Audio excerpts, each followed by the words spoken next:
안녕하십시오. 이신근입니다. 이신근의 책 읽기. 오늘은 내면 세계의 질서와 영적 성장이라는 책을 여러분에게 소개해 드리겠습니다. 이 책도 제가 좀 오래전에 읽었던 책인데요. 이 책이 많은 사람들의 사랑을 받고 있는 것 같습니다.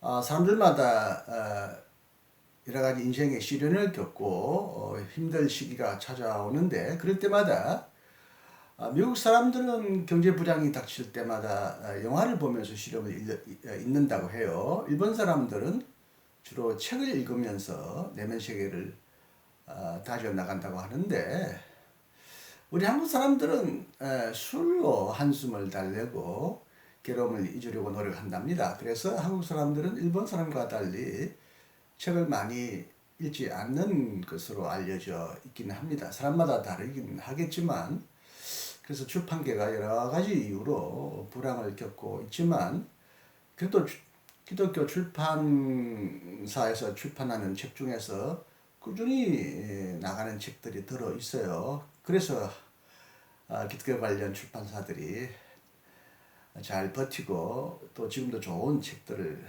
출판해 주어서 무척 고마운데요.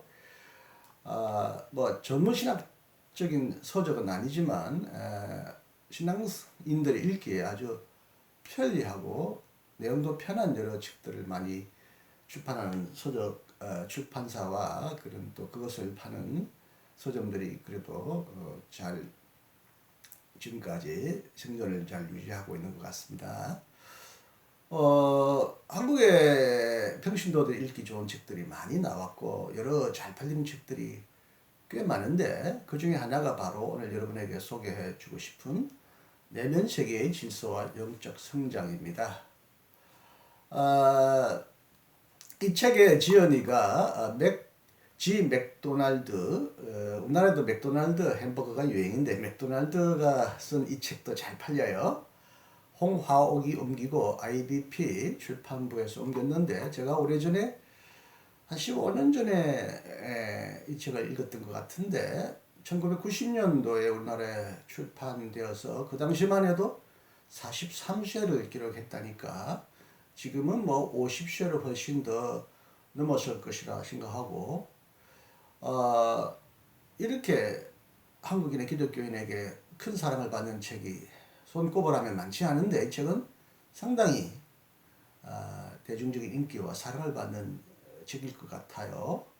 요즘에는 이 책이 얼마나 잘 팔리고 있는지 저는 잘 모르겠습니다만은, 이 책이 워낙 많이 팔린다는 점에서도 저도 좀 주목을 했고요. 또 하나는 이제 나의 내면 세계와 나의 영적 성장이 어떤지 점검하고, 나의 내면 세계도 잘 다지고 잘 조정하고 또 영적으로 성장해야 한다는 그런 필요감도 있기 때문에 저도 이 책을 오래전에 읽었습니다. 그래서 이 책을 여러분에게 소개하고자 합니다. 어쨌든 이 책이 왜 사랑을 크게 받는지는 잘 모르겠습니다. 불확성실 시대에, 경제적인 불안과 사회 혼란 시대에 무엇보다도 큰 내면의 불안을 겪고 있는 한국 기독교인들도 이 책 속에서 자신의 내면 세계를 한번 점검하고 또 하나님의 음성을 조용히 듣기를 원하며 자기의 어지러운 마음, 무질서한 마음을 정돈하고 내면 세계를 더욱더 건강하게 해서 신앙생활과 사회생활을 더 잘 해나가려고 하는 그런 의도에서 이 책을 찾는지 모르겠습니다만은, 우리나라 사람들은 입소문을 타면 또 베스트셀러라고 그러는데 또 너도 나도 잘 사기도 해요.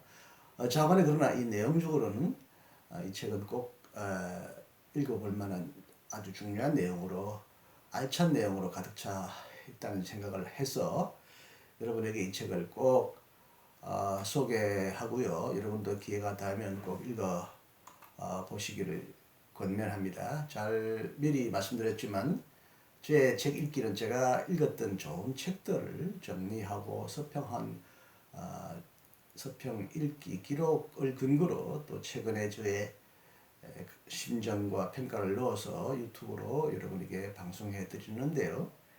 어떠한 홍보나 또 출판사로부터의 지원이나 그런 관계가 없다는 거, 순수히 자발적으로 제가 읽고 감명받았던 책을 독자들과 함께 나누고 싶어서 순수히 자발적으로 자원해서 여러분에게 책 내용을 소개해드린다는 것, 이 점에 대해서 조금 더 오해하지 마시기를 바랍니다. 저자는 맥도날드는 개인의 삶의 질서를 잡는 일이 사람들의 보편적인 갈등임을 알게 되었다고 말합니다. 내면 세계의 질서를 바로 잡는 일이야말로 저자 자신에게도 가장 심각한 싸움이었다고 스스로 고백합니다. 수많은 사람들이 피로, 실패감, 환멸감 등을 느끼며 살아가고 있습니다. 저자는 이를 함몰 웅덩이 증상이라고 부릅니다. 함몰 웅덩이 증상. 함몰은 깊이 패였다. 패인 그것을 우리는 웅덩이라고 그러죠. 깊이 패여있는 함몰 웅덩이 증상이다. 이 증상에 빠진 사람들은 신경쇠약, 정신파탄, 자아붕괴의 현상을 보인다고 합니다. 그럼에도 불구하고 내면적이고 영적인 세계에 질서를 세우는 문제에 대해 직접 언급하고 있는, 소개하고 있는 책이 많지 않다는 사실을 보고 저자는 이 책을 쓰게 되었다고 그렇게 말합니다.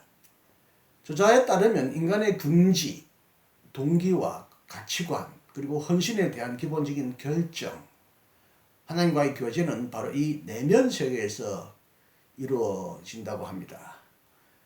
이 내면 세계를 이 책에서 저자는 5 부분으로 나누어서 설명합니다. 동기부여, 시간 사용, 지혜와 지식, 영적인 힘, 회복. 여기서 가장 중요한 핵심적인 내용만 여러분에게 콕콕 집어서 알려드리겠습니다. 물론 사람마다 책을 볼 때마다 중요한 부분이 다르겠지만 제가 읽고 가장 중요하다는 내용을 여러분에게 소개해 드리겠습니다. 제1부 동기부여에서 저자는 사람들을 2가지 유형으로 구분합니다. 쫓겨다니는 사람과 부름받은 사람으로 이렇게 나눕니다. 쫓겨다니는 사람의 특징은 다음과 같습니다. 그는 과정을 무시하고 오직 성취함으로써만 만족을 얻는 사람입니다. 그는 권력을 늘 의식하고 이를 휘두르고 소유하려고 애씁니다. 그는 보통 절제되지 않는 팽창력에 사로잡혀 있습니다. 그는 전인격적인, 인격 전체에는 별 관심을 기울이지 않는 경향을 가지고 있습니다. 그는 사람을 다루는 기술이 서툴고 미숙하다고 합니다. 그러나 반대나 불신에 부딪히면 언제든지 폭발할 수 있는 격렬한 분노를 품고 있는 사람이기도 하답니다. 그는 되게 비정상적으로 바쁩니다. 세상은 바로 이런 사람들에 의해 움직여지고 있습니다. 그리고 이런 사람들은 가끔 지대한 공헌을 세우기도 한답니다. 그러나 이들은 과도한 성취욕 때문에 건강과 결혼생활과 가족을 희생시킵니다. 과도한 성취욕의 원인은 무엇일까? 이 맥도날드의 분석에 따르면 대개 불안정한 성장 배경을 가진 사람들, 그리고 어린 시절에 심각한 상실감과 수치감을 느끼는 사람들은 굉장히 성취욕에 강하게 사로잡혀 있고 늘 성취하려고 쫓겨다니고 그렇게 생활한다는 것입니다. 그러나 맥도날드에 따르면 예수님은 이런 사람의 내면 세계에서 위대한 일을 하신 적이 없다고 합니다. 왜냐하면 예수님은 자신이 부르신 사람들과 일하기를 더 원하셨기 때문입니다. 부름받은 사람들은 내부에서 용솟아오르는 힘, 외부의 어떤 타격에도 굴복하지 않는 인내와 힘을 갖고 있다는 것입니다. 부름받은 사람들의 특징, 흔히 소명을 받은 사람, 하나님의 소명, 하나님의 부름을 받은 사람의 특징은 청지기의식, 하나님의 어떤 일을 위탁받아서 청지기로서 일하고 있다.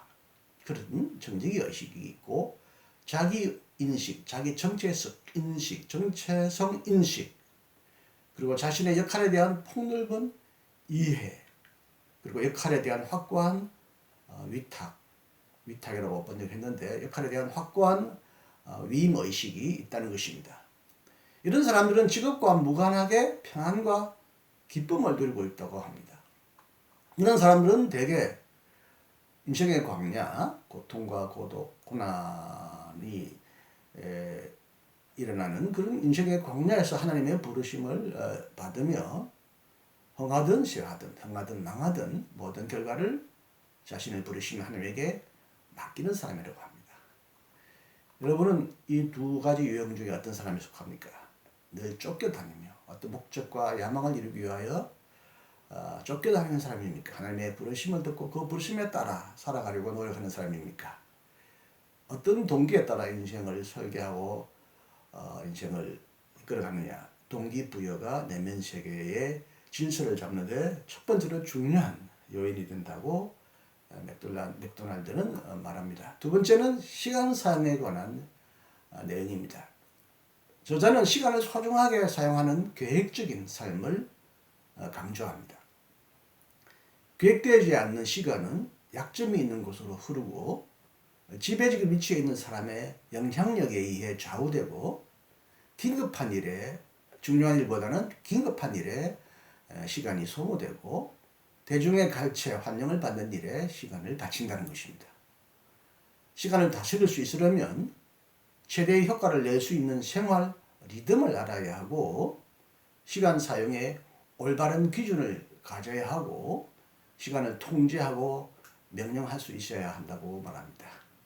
시간을 철저히 주도적으로 계획하고 시간을 잘 배분하라는 것이고 우선순위를 따라서 계획적으로 인생을 살라는 것입니다. 그러지 않으면 남에 의하여 인생이 질질질 끌려가고 그래서 무질서한 어지러운 내면의 삶을 자초한다고 맥도날드는 말합니다. 제3부는 지혜와 지식에 관한 내용입니다. 저자는 날마다 지식과 지혜 안에서 성장하는 삶을 강조합니다.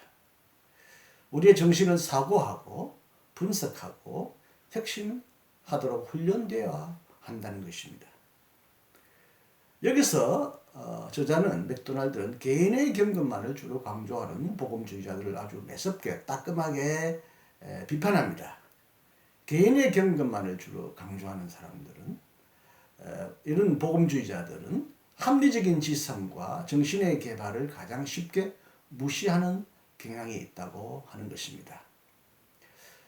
제가 미국제 복음주의나 미국의 근본주의를 소개할 때도 잠깐 언급했지만 복음주의 혹은 근본주의자들이 지성적인 경향을 거부하고 반지성적인 경향이 강하다. 현대 학문이나 과학과의 대화보다는 어떤 특별한 신념이나 경험에 강하게 집착한다고 말하는 적이 있었는데 개인의 경도를 주로 강조하는 복음주의자들도 이렇게 반지성적인 요소가 있다는 것입니다. 그래서 그들은 고집스럽고 뻣뻣하고 변화나 혁신을 전혀 받아들이지 않는다는 것입니다.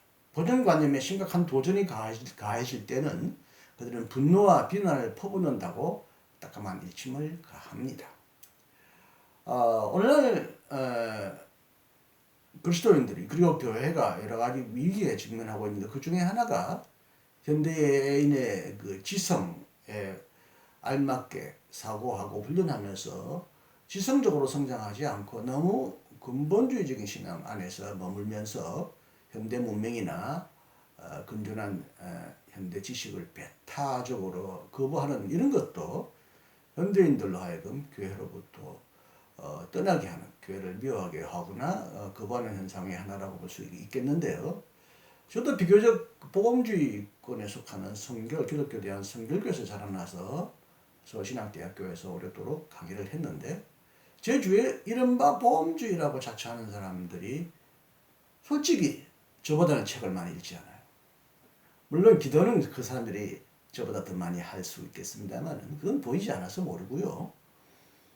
예를 들면 저는 복음주의자들이나 보수주의자들이 행하는 강연, 학교에 옆에서 온 손님들 중에서도 굉장히 보수적인 사람들의 강연도 주목하고 그 사람들이 왜 저렇게 믿느냐, 어떤 측면에서 저 사람들에게 장점이 있고 또 단점이 있냐를 배우려고 하는데 솔직히 복음주의자들이라고 하는 사람들은 교수들조차도 세계적인 학자가 오면요. 그들의 관점에서 복음주의자가 아닌 사람들의 교수들의 강의를 전혀 듣지를 않아요. 귀담아 듣지를 않아요.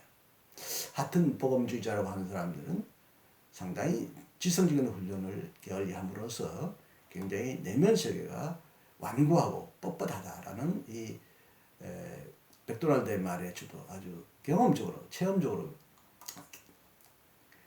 절감합니다. 하지만 하나님이 원하시는 사람은 맥도날드에 따르면 독창성이 풍부하고 혁신적인 사람입니다.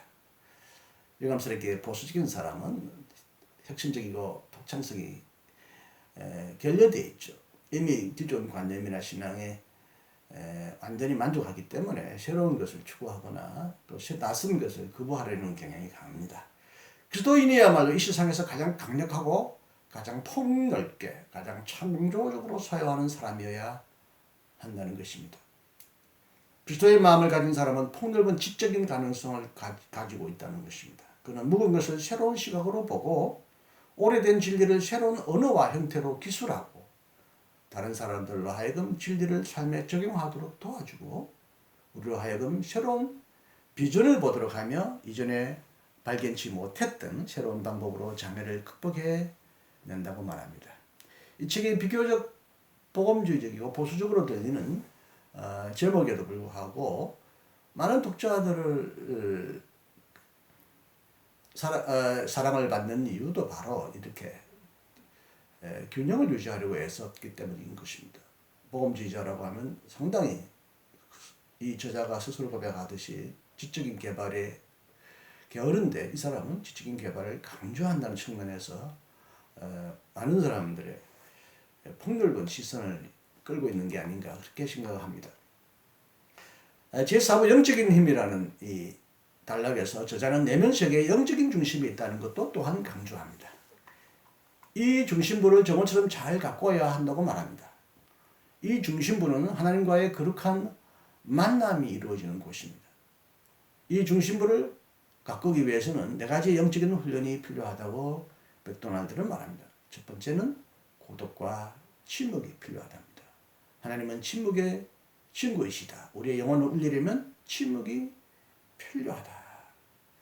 두 번째는 규칙적으로 하나님의 말씀을 듣는 것이 필요합니다. 내면 세계의 정원에 말씀하시는 하나님의 음성을 듣는 효과적인 방법 중에 하나는 일기 쓰는 것이랍니다. 일기를 쓰는 것은 하나님의 말씀을 듣는 효과적인 방법이라고 말합니다. 세 번째는 사색과 명상입니다. 명상은 우리의 영을 천국의 주파수에 맞추는 것과 같다고 합니다. 어떤 성경 본문을 택하여 그 말씀이 자아의 가장 깊은 곳으로 들어가도록 하면 확신과 찬양과 감사가 우러나온다는 것입니다. 네 번째는 기도요, 예배와 중보이기도 합니다. 내면 세계의 정원에서 하나님과의 교통을 고양시킬 수 있는 또 하나의 방법은 기도입니다. 기도의 내용은 찬양과 고백으로 이루어지며 중보기도는 그리스도에게 가장 어렵고 가장 위대한 특권이라고 말합니다. 제5부 회복에서 저자는 안식일적인 휴식의 중요성을 강조합니다. 휴식은 사치가 아니라 성장과 성숙을 원하는 사람들에게 필수 불가결한 요소라는 것입니다. 일 중독증에 빠져 녹초가 되지 않으려면 우리는 정기적으로 휴식하여야 합니다. 최초의 휴식자는 바로 하나님입니다. 휴식은 먼저 되돌아보는 시간, 지난 일을 해석하고 그 일에 의미를 부여하는 시간입니다. 그리고 휴식은 삶의 근거가 되고 진리와 헌신을 정리하고 내일의 일을 숙고하며 헌신을 다짐하는 시간이라는 것입니다. 단순히 푹 그냥 잠들고 모든 생각을 내려놓고 그냥 멍 때리는 것이 아니라 휴식 시간에도 조용한 사색과 반성을 통하여 내일의 헌신을 다짐하는 그런 소중한 시간을 갖게 된다는 것입니다. 자관의 휴식의 중요성을 맥도날드도 여기서 잘 강조하고 있습니다. 이 책의 장점과 단점을 한마디로 쉽게 말하기는 어렵습니다. 저도 뭐 비교적 내면 세계에 관하여 깊은 훈련을 해온 사람은 아니라고 하겠지만 어쨌든 바로 그렇기 때문에 이 책이 저에게도 굉장히 소중한 교훈을 주는 좋은 책이고 이 내용의 많은 부분을 동의하게 되었습니다. 이 책은 내면적인 질서를 바로잡고 영적인 훈련을 쌓는 일에 등한하게 해온 저를 따끔하게 질타해 주었습니다. 이 책은 그리 두꺼운 책이 아니지만 그리고 예화와 신뢰로 풍부하기 때문에 번역된 책임에도 불구하고 읽기가 매우 쉽고 가격도 그렇게 비싸지 않습니다. 이 책의 단점, 한계성을 들라면 사람의 갈등을 저자는 오직 개인적인 내면적인 차원에서부터만 바라보는 점에 있다고 봅니다. 이 책은 영성의 사회적인 물질적인 측면을 무시하고 모든 문제를 개인의 탓, 개인의 내면의 문제로 돌리려고 하는 개인주의적인 함정을 갖고 있다고 보여집니다. 사람은 사회 구조 앞에서 참으로 무력합니다. 자신의 일로부터 시작하는 사람은 자신의 일로 거치고 마는 오류에 쉽게 빠집니다. 특히 오늘날 우리는 탐욕스러운 문명이 저지르는 만들어내는 환경오염과 생명파괴, 거대한 자본주의의 시스템 안에서 얼마나 개인적으로 혼자서 매우 연약하며 혼자서 감당하기 어려운 문제 때문에 얼마나 우리는 힘들어합니까? 모든 문제를 내 개인의 문제로부터 해결할 수는 없습니다. 언제까지 우리 그리스도인들은 자신의 내면 문제만을 위하여 실험하고 고민해야 하겠습니까? 유대교 신비주의자여 위대한 철학자 마틴 부버의 말대로 비록 우리가 자신으로부터 출발하더라도 결코 자신만을 목표로 삼아서는 아니 될 것입니다. 각자가 제자리에서 거룩한 목표를 달성해야 하지만 세상 일에 무관심한 이기주의자가 되거나 바리새인처럼 오만한 자가 되어서는 안 됩니다. 실제적으로 내면 세계에 몰두하거나 경건하고 복음적이라고 생각하는 그런 사람들은 얼마나 그렇게 이기적이고 자기 내면 세계에 대해서만 관심을 갖고 타인이나 세계의 고통에 대하여 외면해 왔는지 우리는 쉽게 알 수 있습니다. 하지만 언제나 장점이 단점이 되기도 하고 단점은 또한 장점의 뒷면이기도 하죠. 그러나 그렇다고 우리가 모든 문제를 남의 탓, 세상의 모든 문제를 남의 탓으로만 돌리고 사회구조의 탓이나 운명의 나 팔자의 탓으로 돌려버리고 자기 스스로 해결할 수 있거나 자기 스스로부터 문제를 해결하려고 노력하지 않는 것도 그렇게 해온 것도 얼마나 우리가 저질러 온 잘못입니까? 다시 마틴 부부의 말을 빌리자면요. 우리는 자신 밖에서는 진정한 평화를 얻을 수 없다는 것입니다. 자신과 평화를 이루는 사람이야말로 또 세상에 나아가 세상과 평화를 이룰 수 있습니다. 그러므로 사람이 큰일을 하려면 모범적이 먼저 자신의 깊은 자아부터 찾고 자신을 건강하고 튼튼하게 만든 다음에 세상을 변화시키거나 세상을 평화스럽게 만들어야 하지 않겠습니까? 그러므로 세계의 갱신을 외치기 전에 자신의 갱신부터 먼저 되돌아보고 남을 변화시키려고 하기 전에 자신부터 변화시키려고 하는 것이 굉장히 중요한 일입니다. 물론 나 자신을 변화시키는 일도 쉬운 일은 아닙니다만 그러나 그것은 세상을 변화시키는 것보다 훨씬 쉽습니다. 내 자신이 올바른 사람으로 바로 서 있지 않고 어떻게 세상을 올바르게 변화시켜 나가겠습니까? 개인주의로 시작해서 개인주의로 빠져버리는 그런 위험에 노출되지만 않는다면 그런 위험을 극복할 수가 있다면 내면 세계의 질서를 바로 세우고 건강한 자아를 형성함으로써 이로부터 세상을 조금씩 변화시켜 나가려고 하는 노력은 권장할 만한 일이요 바람직한 일입니다. 내 마음의 평안이 없으면서 세상의 평안을 추구할 수가 없습니다. 세상의 불안을 내가 받아서 고스란히 나도 불안한 사람이 된다면 어떻게 세상을 평화스럽게 만들겠습니까? 나와 세상은 뗄 수 없는 손바닥의 두 측면입니다.